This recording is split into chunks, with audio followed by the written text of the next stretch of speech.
강림절 셋째 주가 됩니다. 사랑과 나눔에 대한 초를 키는 날인데, 지난번에 말씀드린 대로 대림절 초가 크게 4개 혹은 5개가 있는 데가 있어요. 우리는 4개를 키는데, 첫 번째 짙은 보라색, 첫 번째로 기다림과 소망의 초라고 말씀드렸고요. 두 번째 초로 진보라색, 회개와 평화에 대해서 말씀드렸다면, 오늘 세 번째는 사랑과 나눔의 초라고 불리는 세 번째 초를 켜고 있습니다. 이제 다음 주면은 흰색 초를 켜야 될 때가 됐네요. 성탄절을 앞두고 있는데, 저와 여러분의 마음속에 예수 그리스도의 오심에 대한 소망과 기대가 있기를 바랍니다. 사랑과 나눔이 있는 한 주가 되었으면 좋겠는데, 어떤 사랑을 해야 될까, 어떤 나눔을 가져야 될까를 돌이켜보는 귀한 날이 되었으면 좋겠습니다. 오늘은 미가서 5장 2절에 있는 말씀부터 좀 같이 보려고 하는데, 이번 한 주 동안 봐야 될, 어제부터 사실 이제 미가서 시작했고요. 5장 1절에서 7장 20절까지 오늘 보는 날인데, 그 중에 미가서 5장 2절에서 15절 말씀 같이 보도록 합니다. 오늘은 제가 예배를 마치고 나서 바로 어디를 좀 가야 돼요.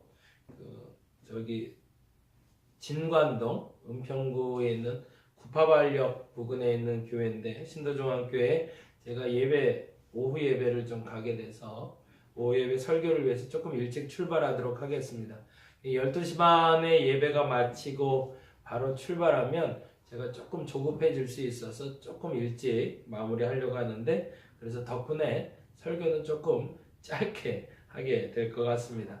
여러분에게는 더 좋은 일이 아닐까라는 생각이 드는데, 위에서 기도해 주시고요. 그리고 오늘 오후 2시에 예배가 시작되는데 말씀 잘 전하고 올 수 있도록 여러분 기도해 주시기를 부탁드립니다. 그리고 오늘 미가서 말씀을 통해서 우리에게 주시는 복음이 무엇인지 같이 찾아보는 시간 갖도록 하겠습니다. 미가서 5장 2절에서 5장 2절에서 15절까지 말씀 같이 한 목소리로 보도록 하겠습니다. 5장 2절에서 15절입니다. 베들레헴 에브라다야, 너는 유다 족속 중에 작을지라도 이스라엘을 다스릴 자가 내게로 나올 것이라. 그의 근본은 상고의 영혼에 있느니라. 그러므로 여인이 해산하기까지 그들을 붙여 두시겠고, 그 후에는 그의 형제 가운데에 남은 자가 이스라엘 자손에게로 돌아오리니, 그가 여호와의 능력과 그의 하나님 여호와의 이름의 위엄을 의지하고 서서 목축하니 그들이 거주할 것이라. 이제 그가 창대하여 땅끝까지 미치리라. 이 사람은 평강이 될 것이라. 아수 사람이 우리 땅에 들어와서 우리 궁을 밟을 때에는 우리가 7 목자와 8 군왕을 일으켜 그를 치리니, 그들이 칼로 아수르 땅을 황폐하게 하며 니므롯 땅 어기를 황폐하게 하리라. 아수르 사람이 우리 땅에 들어와서 우리 지경을 밟을 때에는 그가 우리를 그에게서 건져내리라. 야곱의 남은 자는 많은 백성 가운데 있으리니, 그들은 여호와께로부터 내리는 이슬 같고 풀 위에 내리는 단비 같아서 사람을 기다리지 아니하며 인생을 기다리지 아니할 것이며, 야곱의 남은 자는 여러 나라 가운데와 많은 백성 가운데 있으리니, 그들이 수풀의 짐승들 중에 사자 같고 양떼 중 젊은 사자 같아서 만일 그가 지나간즉 밟고 찢으리니 능히 구원할 자가 없을 것이라. 내 손이 내 대적들 위에 들려서 내 모든 원수를 진멸하기를 바라노라. 여호와께서 이르시되, 그날에 이르러는 내가 내 분말을 내 가운데에서 멸절하여 내 병거를 부수며 내 땅의 성읍들을 멸하며 내 모든 견고한 성을 무너뜨릴 것이며, 내가 또 복수를 내 손에서 끊으리니 내게 다시는 점쟁이가 없게 될 것이며, 내가 내게 새긴 우상과 주상을 너희 가운데 멸절하리니 내가 내 손으로 만든 것을 다시는 섬기지 아니하리라. 내가 또 내 아세라 목상을 너희 가운데 빼버리고 내 성읍들을 멸할 것이며, 내가 또 진노와 분노로 순종하지 아니한 나라에 갚으리라 하셨느니라. 아멘. 미가서는 북이스라엘의 멸망을 바라보고 있는 이스라엘이 어떤 마음을 가져야 될지를 설명하는 예언서고요. 1장 1절에 보니 이렇게 되어 있어요. 유다의 왕들 요담과 아하스와 히스기야 시대에 모레셋 사람 미가에게 임한 여호와의 말씀 곧 사마리아와 예루살렘에 관한 묵시다라고 되어 있습니다. 정확하게 기록되어 있는데 요담, 아하스, 히스기야, 유다의 왕 요담, 아하스, 히스기야 시대다 라는 얘기는 북이스라엘이 멸망하던 시기라는 거예요. 그러니까 722년에 북이스라엘이 멸망하는데 여러분이 잘 아는 대로 북쪽 나라 이스라엘과 남유다가 있잖아요. 근데 이 북쪽 나라 이스라엘은 722년에 멸망을 하고 587년에 남유다가 멸망을 하는데 722년에 이 멸망하던 시기의 왕이 요담, 아하스, 히스기야 때거든요. 요 때에 모레셋 사람 미가에게 말씀이 임했대요. 그러면서 두 가지를 선포하게 했는데 첫째는 사마리아와 둘째는 예루살렘. 이 사마리아와 예루살렘으로 지칭되는 나라는 사마리아는 북이스라엘을 얘기하고요. 예루살렘은 남유다를 얘기합니다. 그래서 이 사마리아 땅에 복음이 들어갔음에도 불구하고 예전에 말했던 것처럼 800년에 유엘이라는 선지자가 나와서 미리 말을 했음에도 불구하고 호세아가 와서 얘기하고 아모스가 얘기하고 요나가 얘기하고 모든 사람들이 이미 이 나라가 앞으로 어떻게 될지에 대해서 알고 회개하라고 말했는데도 회개하지 아니하고 결국에 무너져버린 이스라엘. 그 이스라엘을 바라보며 앞으로 잔존해 있는 남아있긴 하지만 동일한 심판을 경험해야 될 유다에 대한 묵시이기도 한 것이 바로 미가서의 묵시라는 거죠. 그래서 모든 예언서가 기본적으로 심판과 그리고 회복에 대해서 이야기하는데 이 심판 때에 어떠한 믿음의 자세와 어떠한 회개를 해야 우리가 돌아설 수 있는지를 이야기하고 있는 게 바로 미가서의 가르침이기도 합니다. 그런데 때마침 오늘 우리는 강림절을 맞이해서 보는 본문이 5장 2절이라는 것도 또한 재미있는 것 같아요. 5장 2절 말씀부터 한 절씩 한번 볼까요? 앞서 말씀드린 대로 북이스라엘이 멸망하는 그때에 이스라엘의 회복을 꿈꾸는 자 미가가 꿈꾸며 기대하며 준비했던 것이 있습니다. 한쪽 나라가 무너졌으니 한쪽 기둥이 무너졌으니 이쪽 기둥도 무너질 수 있는데 이 기둥이 무너지지 않게 하려면 버티는 사람이 있어야 되는데 그게 누구냐? 그리고 그것이 어떻게 시작되느냐라는 이야기가 오늘 본문의 이야기가 됩니다. 5장 2절 말씀 봅니다. 베들레헴 에브라다야 너는 유다 족속 중에 작을지라도 이스라엘을 다스릴 자가 내게서 내게로 나올 것이라 그는 근본 상고의 영혼에 있습니다. 여기는 두 가지의 관점에서 우리가 보게 되는 첫째는 장소적인 개념과 시간적인 개념이에요. 장소는 뭘 얘기할까요? 그렇죠. 베들레헴 에브라다야는 장소가 됩니다. 너는 유다 족속 중에 작을지라도 이스라엘을 다스릴 자가 내게서 나올 것이라. 나는 장소가 베들레헴 에브라다고요. 그리고 시간은 뭘까요?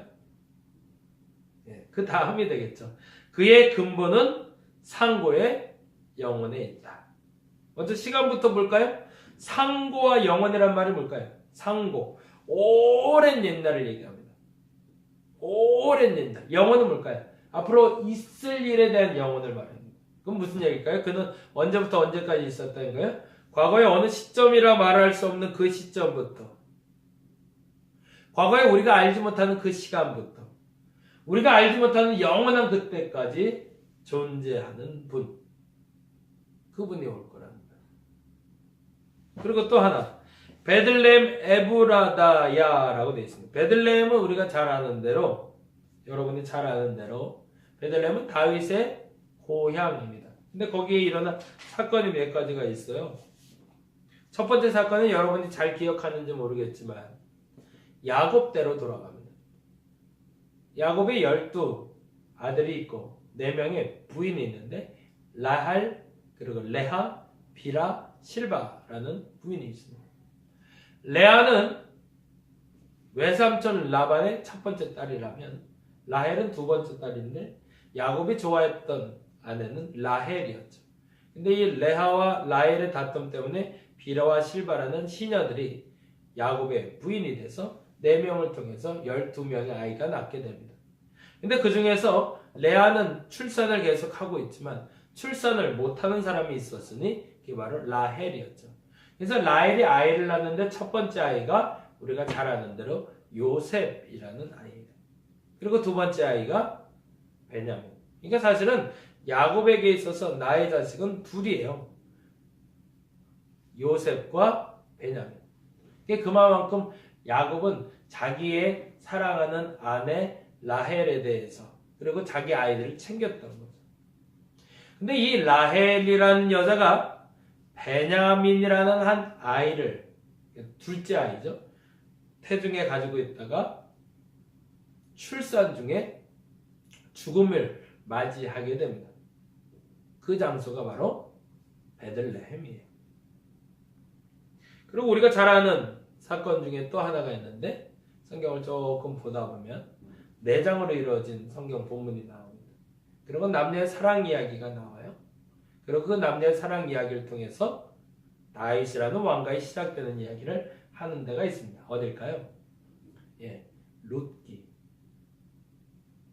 보아스와 룻이 만나 사랑을 나눈, 그래서 아이를 낳은 장소가 바로 베들레헴입니다.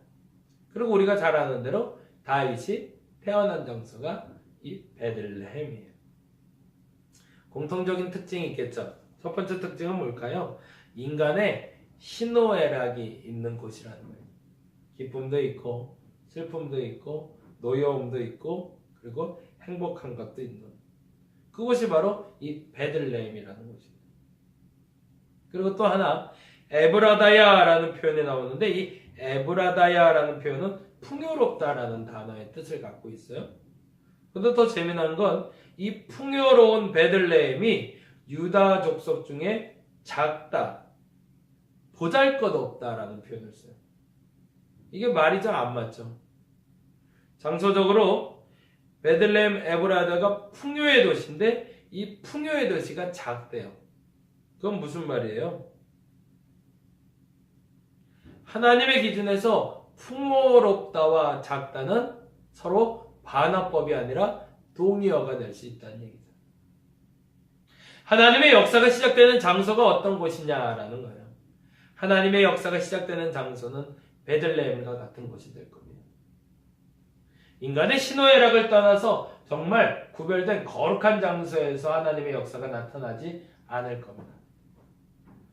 하나님이 보내시는 메시아가 오는 자리는, 하나님이 오시는 구원이 오는 자리는 인간의 희노애락을 떠난 자리가 아니라 인간의 희노애락을 처절히 느끼는 자리가 될 거라는 거예요. 이번 주 우리 태호랑 그 얘기했지만 성경을 글로 배운 사람과 성경을 삶으로 배운 사람은 차원이 다를 겁니다. 성경을 글로 배운 사람들은 고개는 끄덕일 수 있지만 삶으로 살아낼 수는 없습니다. 그러나 성경을 삶으로 배운 사람들은 그렇게 살아낼 수 있습니다. 그리고 하나님에 대해서 전파할 때 능력이 다르겠죠. 인간의 희노애락을 아는 하나님께서 그 인간의 희노애락을 아는 장소에 구원자를 보내십니다. 그리고 인간의 희노애락이 이루어지는 장소에서 구원을 시작하신다는 얘기입니다. 차별된, 별도로 구별된 장소가 아니라. 그래서 우리 교회는 그 인간의 희노애락이 있는 곳이 있기를 간절히 바랍니다. 슬픔도 있어요. 망하는 것도 있어요. 그리고 때로는 일어서기도 할 겁니다. 기쁘기도 할 겁니다. 속상하기도 할 거예요. 그 인간의 희노애락이 다 있는 곳이 우리 다림목교회가 됐으면 좋겠어요. 승승장구, 예수 믿어서 다림목교회 오면 복 받는다. 좋죠. 뭐든지 잘 될 거야. 좋죠. 얼마나 좋아요. 그러면 세상 너무너무 좋겠죠. 근데 망할 수도 있다. 안 될 수도 있다. 그곳이 다림목교회다. 그런데 거기에 구원이 있다. 라고 말할 수 있는 우리 교회가 되기를 간절히 바랍니다. 그곳이 베들레헴이에요. 그러면서 표현을 이렇게 합니다. 비록 작을지라도 풍요로울 거라고. 그것도 재미난 표현이죠. 인간의 희노애락만 있는 뿐만 아니라 우리의 아픔도 있고 기쁨도 있고 슬픔도 있지만 더 중요한 건 작지라도 거기는 풍요로울 거라는 겁니다. 그곳이 저와 여러분이 거하는 땅이 되시기를 간절히 바랍니다. 하나님의 구원이 시작되는 곳은 그런 곳입니다. 희노애락이 있고 그리고 작지만 풍요로운 곳. 그곳이 하나님의 택한 장소라는 겁니다.